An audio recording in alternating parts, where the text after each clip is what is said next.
Eu gostaria de convidar você a abrir em 2 Crônicas, segundo livro de Crônicas. Eu gostaria de meditar com você sobre um tema que eu vejo que não posso dizer o mais importante, que dentro da fé existem vários temas importantes, mas talvez se não é o primeiro é o segundo, se não é o segundo é o primeiro. Eu quero falar com você sobre oração. Eu quero conversarmos essa noite sobre uma oração eficaz. Como é importante nós regarmos o jardim da oração. Deus nos deu um jardim para regarmos, e esse jardim é regado com oração, uma vida de oração. Orar é um atributo de Deus em nós.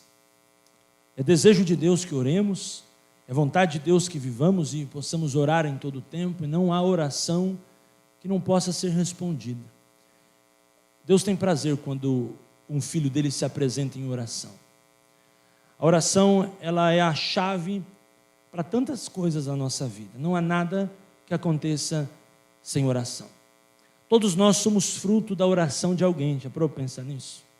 Alguém orou por você, alguém orou pela sua evangelização, alguém orou pela sua salvação, alguém orou, intercedeu pela sua casa. Mesmo que talvez essa pessoa não tenha a fé do evangelho, mas ela orou e Deus respondeu, e você hoje está aqui ouvindo a palavra. Porque a oração, ela tem poder. A palavra de Deus diz que quando um justo clama, tem resposta. A palavra de Deus diz que se tem alguém doente, para chamar, para orar. A palavra de Deus diz que toda a oração do justo, ela tem a sua eficácia. Orar é uma das coisas que nós muitas vezes menos fazemos, porque nos ocupamos com outras coisas que vêm a partir da oração. Muitas vezes o crente ora, Deus responde, ele se envolve com as respostas e esquece de orar. Entende o que eu estou falando? Senhor, abre um exemplo. Senhor, abre uma porta para mim de emprego. Daí ele continua orando. Senhor, abre uma porta de emprego. Senhor, abre uma porta de emprego. Senhor, abre uma porta de emprego. O que Deus faz? Abre uma porta de emprego. Daí o cara se envolve com o emprego, com o trabalho, ele para de orar. Dentro do contexto de oração, esse texto fala muito ao meu coração. Se você achou, diga amém.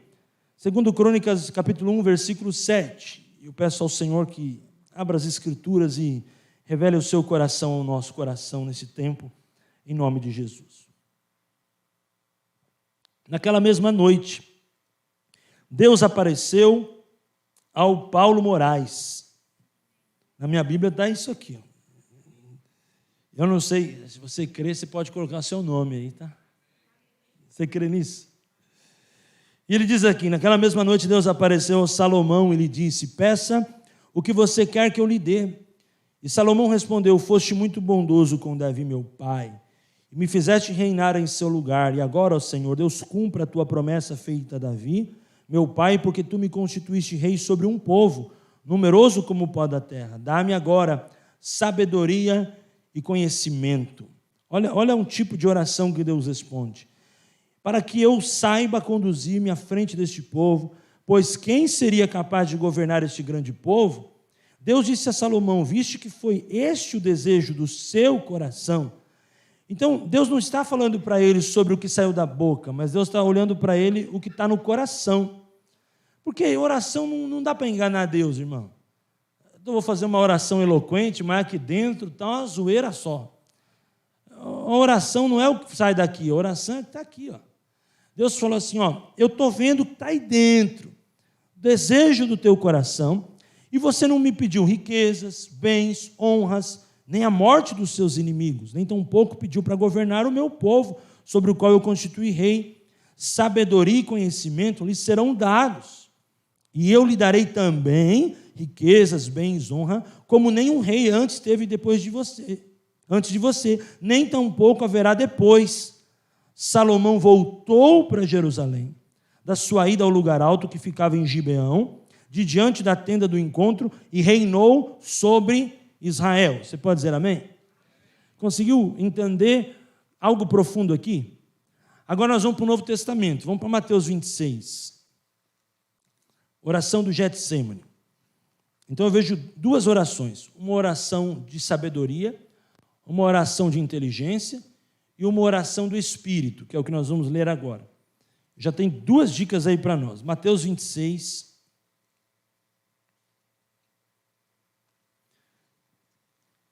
Tem o do 36 ao 46, mas eu queria que a gente lesse só do 36 ao 39, que a gente já vai conseguir entender muitas coisas aqui.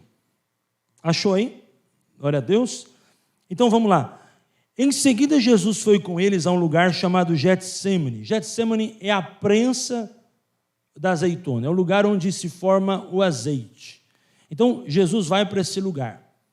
Eu vejo num ambiente, num contexto espiritual, que todo crente ele precisa passar pelo Getsêmani. O Getsêmani é um lugar na vida onde nós vamos aprender a depender de Deus.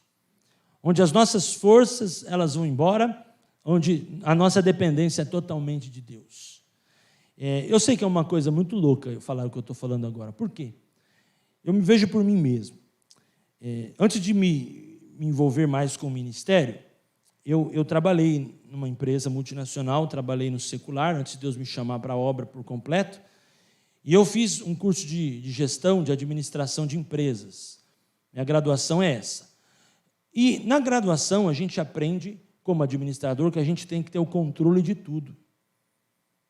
Entendeu? A gente aprende que a gente tem que ter o controle de tudo. Aí eu fiz um curso também sobre família, que a gente aprende que a gente tem que ter o controle de tudo. Aí eu fui fazer um curso sobre emoções, sentimentos, aprende que a gente tem que ter o controle de tudo.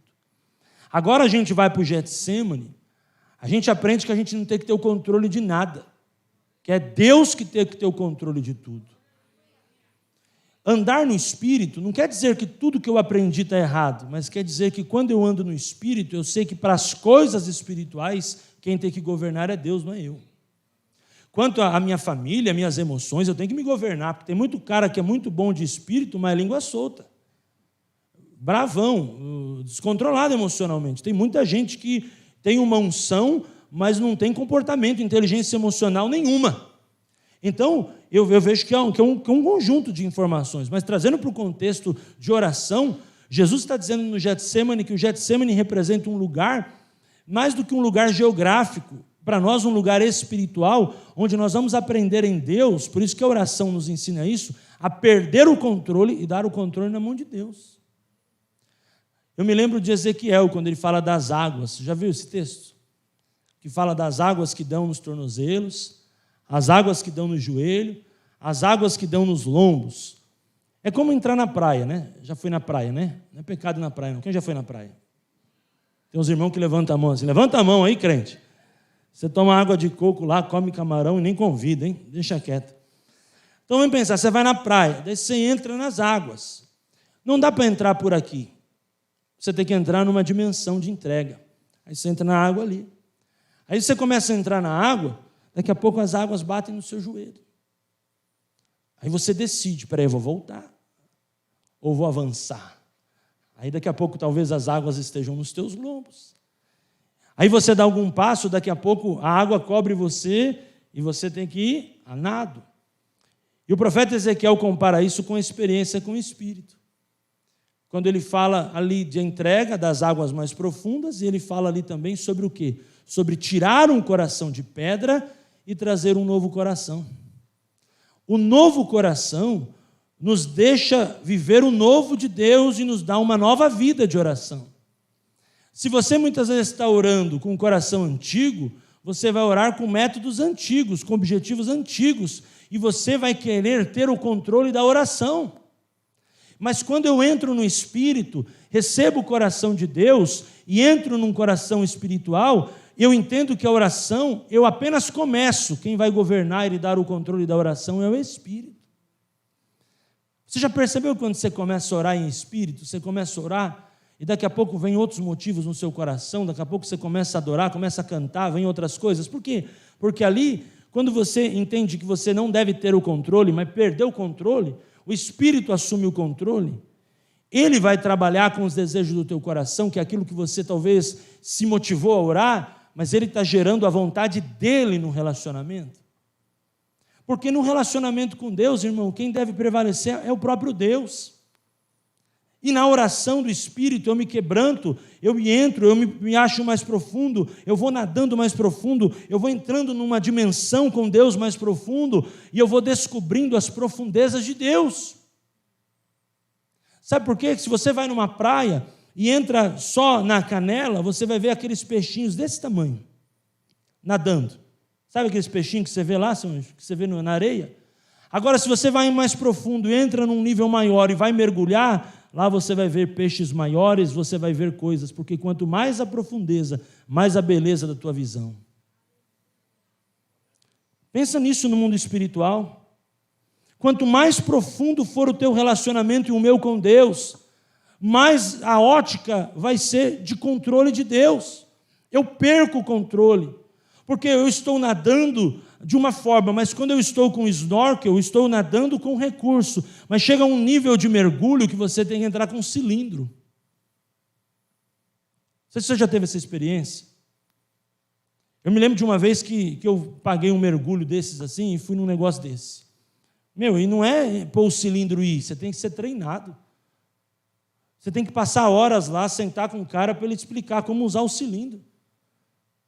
Mas eu vou dizer para você que compensa, sabe por quê? Pela visão, pela experiência de você nadar mais profundo. Deus está te convidando para entrar numa experiência de oração mais profunda essa noite, para entrar numa experiência com Ele mais profunda essa noite, para deixar com que tudo que a gente aprendeu, que eu também aprendi, que eu falo para você que para mim também é difícil, perder o controle, sendo que onde eu fui treinado, os cursos que eu aprendi me ensinam ao contrário, ter o controle. Mas quando eu vou para a oração, eu preciso entender que eu tenho que soltar o controle. E aí que a coisa é boa. Quando eu aprendo e dependo de Deus, e Fábio, eu solto o controle. Eu sei que eu tenho que ter o controle de tudo que eu aprendi. No que eu aprendi não está errado, mas na intimidade com o Espírito, o governo tem que estar na mão dele. A vontade tem que ser dele. Você pode dizer amém por isso? E o Getsemane nos ensina essa experiência. Pois você pode ler melhor. E Jesus disse aos seus discípulos: sentem aqui, enquanto eu vou ali orar. E levando consigo Pedro e os 2 filhos de Zebedeu, sabemos que é Tiago e João, começou a sentir-se tomado de tristeza e de angústia. Ou seja, a oração, ela não está ligada à tua condição, ela está ligada ao propósito. Ah não, peraí, eu não estou bem para orar. Não, eu vou orar. Eu vou orar porque orar faz parte da minha vida. Então lhe disse: a minha alma está profundamente triste até a morte, fiquem aqui, vigiem comigo. E adiantando-se um pouco, prostrou sobre o seu rosto, orando, e aqui que eu quero chegar com você. Você está comigo aí? Orando e dizendo: meu Pai. Olha um tipo de oração que Deus gosta. A oração que você se coloca como filho. Entendeu? Olha Jesus ensinando a gente a orar. Oração de filho. É de filho para pai o negócio. É de pai para filho o negócio. Entende?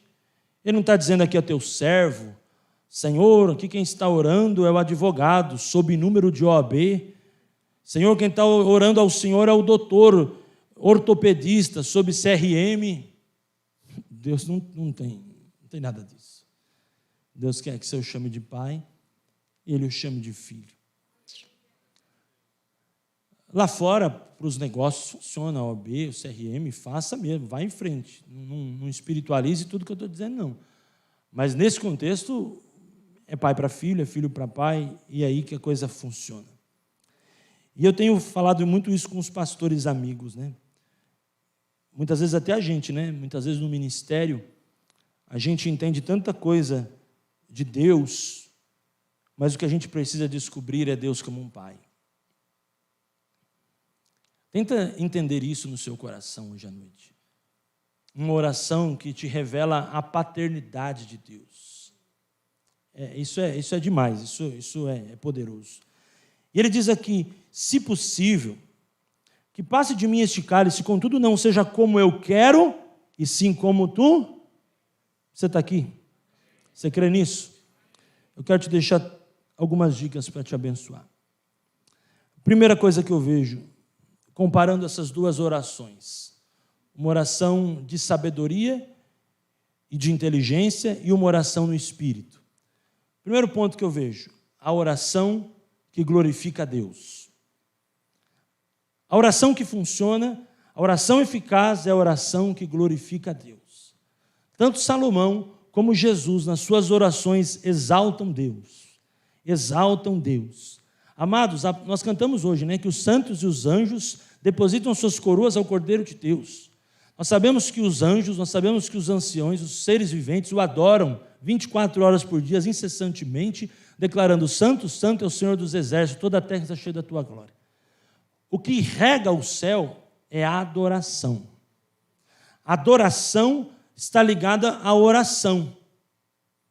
Adoração e oração são duas ações espirituais que regam o altar de Deus, o incensário de Deus, a glória de Deus. Então, a oração eficaz não é aquela que me glorifica, mas glorifica a Deus. Uma oração de entrega, uma oração de dádiva, uma oração que exalta, uma oração que coloca a soberania de Deus. O próprio Paulo, falando sobre o Senhor Jesus, ele fala quem foi Jesus, que Jesus teve o mesmo sentimento que nós temos que o seguir, mas depois ele fala: e Deus o exaltou soberanamente, lhe deu um nome que estava sobre todo nome, e ao nome dele todo joelho se dobra e toda língua confessa que ele é o Senhor. Não há nada que segure alguém que exalte Deus. Não há oração retida para quem adora a Deus.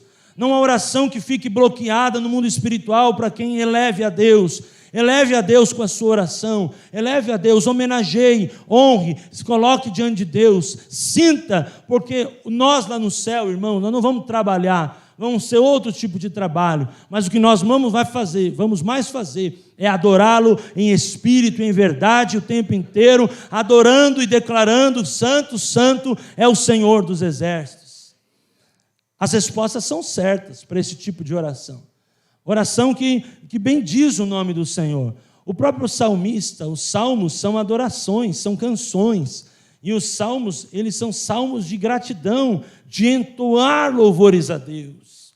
Bendigo a minha alma ao Senhor, e tudo que há em mim, bendigo o seu santo nome. Bendiga a minha alma ao Senhor e não esqueça dos seus benefícios. Ele estava bem, estava em aflição, mas ele estava dizendo: Senhor, tu és digno de tudo. Tu és digno de tudo. Eu não vou cantar porque eu estou bem. Eu vou adorar porque Ele é digno de ser adorado. E a minha adoração chega ao céu com a minha oração. Segundo lugar, a oração que se submete à vontade de Deus. Nós não sabemos tudo, mas Deus sabe. Não é a oração que dá ordem para Deus. É a oração que se submete à vontade de Deus. Tanto Salomão quanto Jesus reconhecem isso. Senhor, o que tu queres é o melhor. O próprio Senhor Jesus: seja feita a tua vontade, não a minha. A oração é um ato de submissão a um Deus que está acima de mim. Então eu tenho que orar crendo que a vontade do Senhor está acima da minha vida. Mesmo que aquela vontade esteja diante de mim, aquela bola está pingando para me chutar, sabe? Aquela bola está pingando para chutar. Aí você fala: eu chuto ou não chuto? Eu chuto ou não chuto? Está pingando, eu estou com vontade de chutar. Mas aí o Espírito incomoda você. Já aconteceu isso com você? Aí você fala: eu vou orar.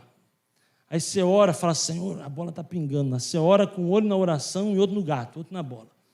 Senhor, põe a tua mão, Senhor, mas faz como eu quero. Né? Tem vezes que a gente ora ao contrário: Senhor, eu estou orando aqui, mas faz a minha vontade. Não, não é assim. Senhor, eu estou orando aqui, dá uma vontade de fazer aquilo, de comprar aquilo, de tomar aquela decisão, de fazer isso, mas, Senhor, faça a tua vontade.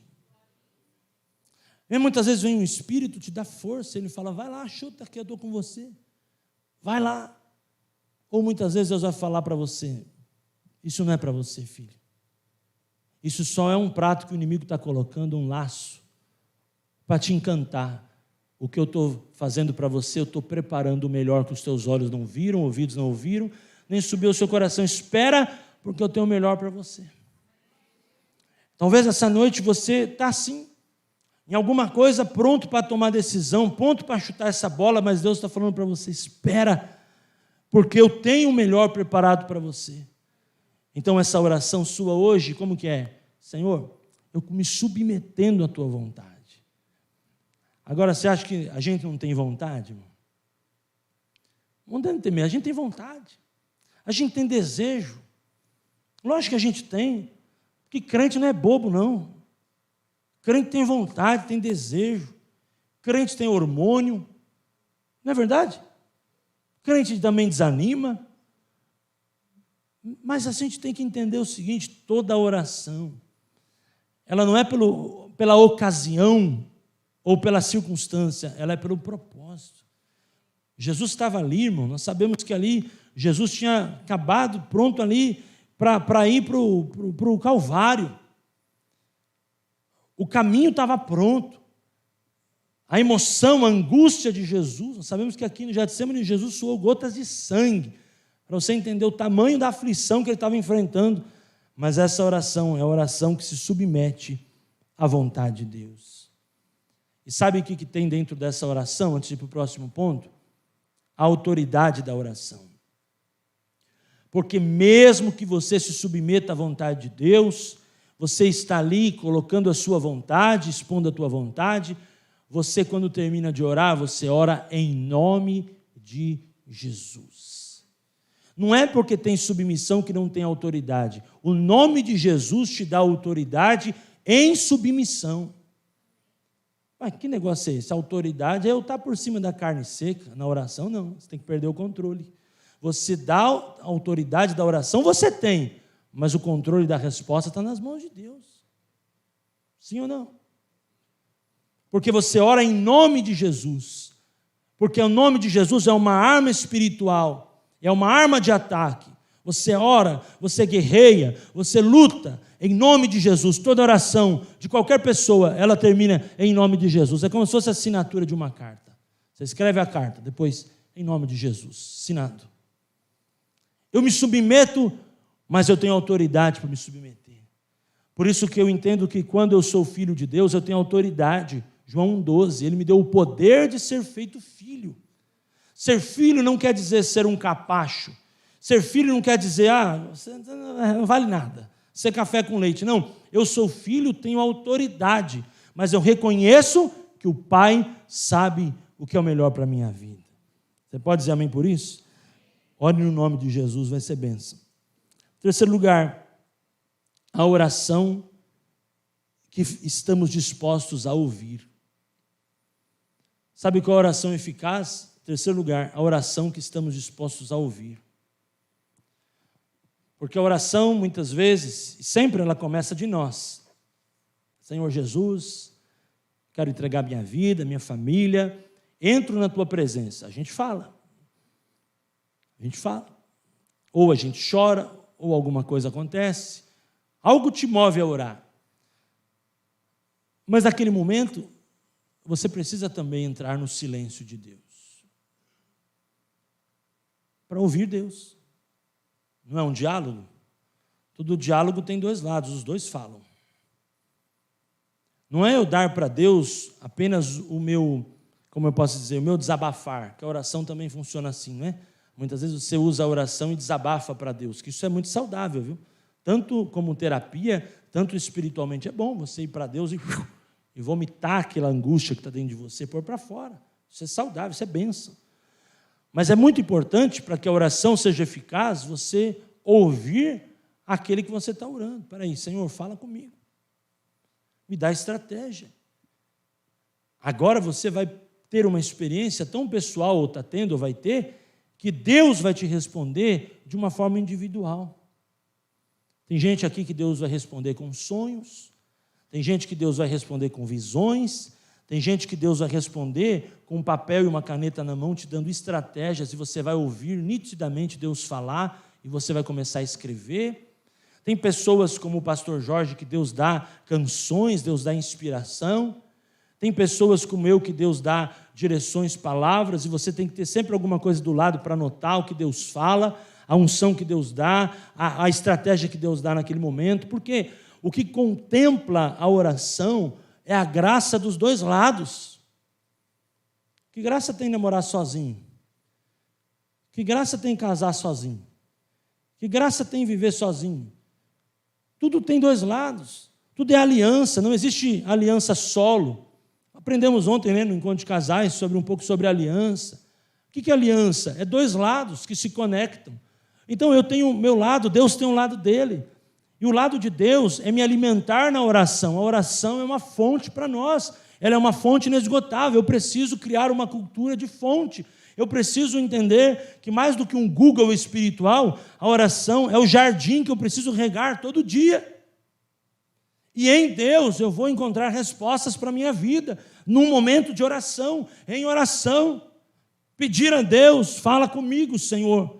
Fala, eu quero te ouvir, eu quero te sentir, eu quero ter experiências contigo. Eu preciso orar pela evangelização, eu preciso orar por salvação, eu preciso orar pela minha família, mas Senhor, me mostra, me dá estratégias. Eu profetizo essa noite, Deus te dará estratégias, direções, respostas das tuas orações estão chegando. Espera, porque o Senhor ouve a sua oração. O Senhor diz assim para Salomão: eu me apareço a você e respondo a sua oração essa noite. Que essa noite Deus responda e represente algo poderoso na sua vida, em nome de Jesus. Em último lugar, a oração eficaz é a oração que nos enche do Espírito. Porque toda oração ela é um ato de esvaziamento. E você só pode encher aquilo que está vazio. Muitas vezes a gente vai para Deus cheio de nós mesmos, cheio de preocupações, cheio de angústia, cheio de medo. Você começa a orar, a oração, ela é um ato de esvaziamento. Começa a sair aquela água suja, aquela sujidade espiritual, emocional, aquela mágoa, aquela tristeza, aquela angústia. É um ato de esvaziamento, é uma limpeza. É como se você estivesse tirando algo. Quando a gente entra no Espírito, a gente entra numa oração de esvaziamento e de enchimento. Quando a gente é cheio, a gente recebe a resposta, porque já falamos isso. A oração, ela contempla a gente, mas a gente entende que a gente consegue entender estratégias de Deus. E estratégias de Deus, irmãos, elas nos enchem do Espírito e elas provocam na fé uma maturidade espiritual. Sabe por quê? Porque a vida da gente é cíclica. Talvez o que aconteceu hoje não vai ser a última vez, pode acontecer depois de um tempo de novo. Mas quando você for passar novamente por essa estrada, você não vai mais cair no mesmo buraco, você já vai desviar a rota, porque a oração te deu uma experiência e te deu uma maturidade. Entende o que eu estou te falando? Conhecer o caminho, ele é muito importante. Nós vivemos hoje uma geração muito preocupada com resultados. Mas o nosso Deus, Ele está mais preocupado com processos. Ele quer te ensinar a andar com Ele. Enoque andou com Deus. Tem gente que quer ser transladado, mas nem anda com Ele. Tem gente que quer a carruagem de fogo, mas não quer ter experiência com Ele. A resposta é muito importante, mas o processo é mais importante. E nós colocamos a nossa vida em Deus para quê? Para que possamos, eu termino, nós já vamos orar, nos enchermos do Espírito Santo e entendamos o quê? Que nós, se queremos entrar numa nova atmosfera espiritual, nós temos que nos conectarmos a águas mais profundas. E eu queria te convidar, neste momento, para a gente exercitar o que a gente falou aqui agora. A gente não vai ter uma experiência com oração amanhã. Vamos começar até agora. E eu oro para que o Espírito Santo possa continuar, como a gente está desde o início do culto, nos enchendo com o seu poder, com a sua glória.